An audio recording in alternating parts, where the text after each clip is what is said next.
daremos la oportunidad a Sergio Cabrera de exponer por qué razón deberíamos estar en contra de esta práctica. La Organización Mundial de la Salud define la eutanasia como aquella acción del médico que provoca deliberadamente la muerte del paciente. Esta definición resalta la intención del acto médico, es decir, el querer provocar voluntariamente la muerte del otro. La eutanasia se puede realizar por acción directa, proporcionando la evolución letal al enfermo, o por acción indirecta, no proporcionando el soporte básico para la supervivencia del mismo. En ambos casos, la finalidad de la misma es acabar con una vida enferma. Esta acción sobre el enfermo con la intención de quitarle la vida se llamaba y debería seguirse llamando homicidio. La información y conocimiento del paciente sobre su enfermedad y demanda libre y voluntaria de poner fin a su vida es el llamado suicidio asistido. No modifique que sea un homicidio, ya que lo que se propone entra en grave conflicto con los principios rectores del derecho y de la vida de la medicina hasta nuestros días. Obvio que no es aprobado porque en ninguna de las enseñanzas la Biblia dice que la vida es un don sagrado de parte de nuestro Creador y debemos de atesorarlo. Por respeto al punto de vista de Dios en cuanto a la vida y en consideración de las leyes sagradas y para poder tener una buena conciencia, el cristiano nunca llegaba a sonar intencionalmente la muerte a nadie. Hay quienes creen que las escrituras hacen referencia a este tema cuando dicen que el rey Saúl, encontrándose gravemente herido, rogó a su escudero para que le matase. Afirman que eso fue un tipo de eutanasia, un acto deliberado por acelerar la muerte de alguien que ya se estaba muriendo. Un amalekita dijo posteriormente que había satisfecho con la petición de Saúl de que se le diera muerte, pero se consideró que aquel amalekita había hecho un bien poniendo fin al sufrimiento de Saúl en lo absoluto. David, ungido de Jehová, ordenó que se le ejecutase por su culpa de sangre, de modo que el sucesor bíblico no justifica de ninguna manera que un cristiano se valga de la eutanasia activa. Algunos argumentos en contra de la eutanasia. La vida es un derecho inviolable. El vivir es un acto de dignidad bajo cualquier circunstancia. La eutanasia puede llevar a la desconfianza del paciente en cuanto al médico tratante, ya que este debería ser tomado como un verdugo. No se puede saber si la persona que haya hecho el testamento autorizando su práctica quizás sea el que entregue el último momento. Además, la esperanza que se tiene si existe la vida en el futuro podría surgir una cura al padecimiento. También puede que aumente el número de homicidios disfrazados de eutanasia con el fin de cobrar herencia, o podría ser aplicada con el fin de practicar órganos. También los esfuerzos de investigación médica podrían disminuir, ya que es más sencillo dejar morir a las personas. Y en vista también de que resulta más económico dejar morir a las personas, los recursos destinados a la cura de la enfermedad determinada podrían disminuir. En otros argumentos de eutanasia también sería que la eutanasia legal favorece una pendiente peligrosa contra el derecho de la vida en otros casos. Un ejemplo de esto se ve en países como Holanda, donde la eutanasia no se aplica solamente a personas enfermas, sino a la gente que no quiere vivir. Como esto, un ejemplo de un senador socialista que pidió y logró ser finalizado, no porque estuviese enfermo de vivir, sino porque estaba cansado de vivir. Además, se calcula que en Holanda dejan morir unos 300 bebés al año por nacer con minusvalía, y hay casos en los que la eutanasia favorece las actuaciones para eliminación de los niños. También la eutanasia empeora la relación médico-paciente, incluso la relación paciente-familiar, porque queda un margen de que los enfermos ancianos incapacitados sigan manteniendo aquella plena confianza en quienes hasta ahora tendrían la obligación casi sagrada de procurar la sanación de sus dolencias. ¿Quién encontrará a la víctima potencial que debe confiar en su verdugo? ¿O quién podrá devolver al enfermo el sentimiento de fiducia en la clase médica? ¿Y cómo confiar en el médico que va a esforzarse con mi vida si mis parientes presionan lo contrario? Además, la eutanasia incentiva la inversión en cuidados paliativos y tratamiento del dolor.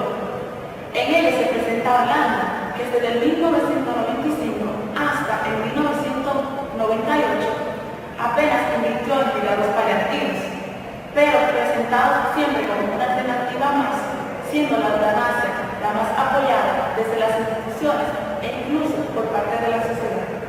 Se entiende que a pesar de deshidratar el dolor en cuidados paliativos es caro, hay quienes fomentan la opción más barata, matar al enfermo. También, la eutanasia pervierte la éticamente. Desde Hipócrates ha centrado en eliminar el dolor, no en eliminar el enfermo. Los médicos insisten que la eutanasia, como el aborto, no son actos médicos, ya que el fin de la medicina es curar, y no se puede curar sin al menos mitigar el dolor y de todo caso atender y acompañar. La eutanasia no cura nada. Los médicos entran en una mentalidad eutanásica, la incorporan a toda la visión profesional y olvidan los Hipócrates. Como se ha recordado, los políticos italianos al hablar de la eutanasia y en niños en Holanda es significativo el primer régimen que instaura la eutanasia desde el viejo paganismo romano en la Alemania nazi. La eutanasia no es solicitada por personas enfermas, sino por personas que sencillamente no quieren vivir. Además, piden deliberadamente la eutanasia a niños eutanasiados en países que defienden esta práctica. No tienen madurez para hacer un acto de libertad, pero en muchos casos adultos que tampoco lo piden con enfermedades mentales o emocionales, sino cuando están ancianos, enfermos o paralíticos, tras un accidente o tras sufrir una ansiedad o depresión que lo lleva a querer morir. En países donde los terapeutas se esfuerzan por curar la depresión y devolver las ganas de vivir, casi siempre tienen éxito, se les no ayuda. Por el contrario, en un país como Eutanasia, en vez de esforzarse por eliminar la depresión, tienden a eliminar al deprimido porque lo viven. Además, la eutanasia no es un derecho humano, no está recogido en ningún convenio americano ni europeo de los derechos humanos. Por ejemplo, según el Tribunal Europeo de los Derechos Humanos, en el caso de Tani Pérez, en el año 2002, no existe derecho de procurarse la muerte, ya sea en manos de terceros como sin asistencia pública. El derecho de la autonomía personal no es superior al deber de los estados de amparar la vida de los individuos bajo su jurisdicción. Resumiendo los puntos expuestos por mis compañeros, las personas que están a favor de la eutanasia defienden su posición basándose en el no sufrimiento que le quitan a la persona enferma y a sus familiares y amigos. Además, es un gasto económico innecesario, pues sabemos que ya no hay esperanza de sanación. Desde siempre, los médicos han participado en la toma de decisiones sobre el fin de la vida y actualmente es común suspender o no instaurar tratamientos en determinados casos, aunque ello lleve a la muerte del paciente. Sin embargo, a veces los médicos deciden por su propia parte si el paciente debe morir o no y provocar su muerte rápida y sin dolor. Es lo que se conoce como limitación del esfuerzo terapéutico, limitación de tratamientos o simplemente eutanasia agresiva. Normalmente la eutanasia se lleva a cabo con el conocimiento de los familiares y o curadores del paciente. En medicina, el respeto a la autonomía de la persona y los derechos de los pacientes son cada vez más ponderados en la toma de decisiones médicas. En sintonía con lo anterior, la introducción del consentimiento informado en la relación médico-paciente y para estas situaciones, la elaboración de un documento de voluntades anticipadas sería una buena manera de regular actuaciones médicas frente a situaciones hipotéticas donde la persona pierde total o parcialmente su autonomía para decidir en el momento sobre las actuaciones médicas pertinentes de su estado de salud. Por otro lado, quienes están en contra de esta práctica defienden su postura en el hecho de que la vida es una y bajo ninguna circunstancia el ser humano puede decidir cuándo termina, puesto que Dios es el dador de vida y es Él quien debe decidir cuándo termina. Los argumentos en contra inciden en la inviolabilidad de la vida humana, la defensa de su dignidad independientemente de las condiciones de vida o la voluntad del individuo implicado, y las repercusiones sociales de desconfianza que podría conllevar la eutanasia. La Asociación Médica Mundial considera, contrario a los contrario a la ética y condena tanto el suicidio como ayuda médica como la eutanasia. En cambio, recomienda los cuidados paliativos. El Comité Permanente de Médicos Europeos anima a todos los médicos a no participar en la eutanasia, aunque sea legal en su país o esté despenalizada en determinadas circunstancias. La Organización Médica Colegial de España considera que la petición individual de la eutanasia o el suicidio asistido deben ser considerados generalmente como una demanda de mayor atención, pudiendo hacer que desaparezca esta petición, aplicando los principios y la práctica de unos cuidados paliativos de calidad. Ahora pasaremos nuevamente con Ángel Rodríguez para que defienda su postura en cuanto a la práctica. Hola, Bélgica y Luxemburgo son los únicos países donde se permite practicar la eutanasia de manera legal. El suicidio asistido, es decir, cuando el paciente se autoadministra un medicamento letal recetado por un médico para poner fin a su vida, es legal en Suiza y España. Entre tanto, hay algunos países en donde estos procedimientos son legales solo en una parte de su geografía. Este es el caso de Estados Unidos, en donde solo se permite el suicidio en los estados de Oregon, Montana y Washington, y en Australia, en donde la eutanasia es legal en los estados del norte desde mediados de la década de los 90.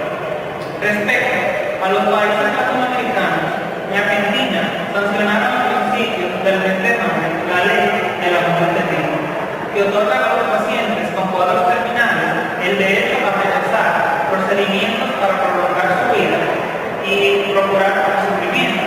En México se aplica la ley del buen nombre en casos de enfermos desahuciados que viven en la capital, pero no tiene aplicación en el resto del territorio.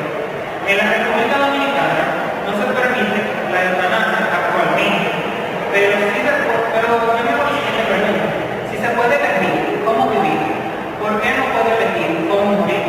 ¿Por qué no puedo elegir una muerte digna y tener que someterme al dolor cuando la enfermedad sobrepasa toda capacidad de resistencia humana mientras llega el momento del fin? Como ya les dije, Holanda y Bélgica permiten la eutanasia. Estas naciones tienen una legislación que autoriza la muerte de pacientes desahuciados. El 28 de noviembre del 2000, el Parlamento de Holanda aprobó una ley a favor del suicidio con asistencia médica, pero prohíbe su aplicación en menores de 17 años. Para que la eutanasia sea autorizada, se debe aplicar o cumplir con los siguientes requisitos.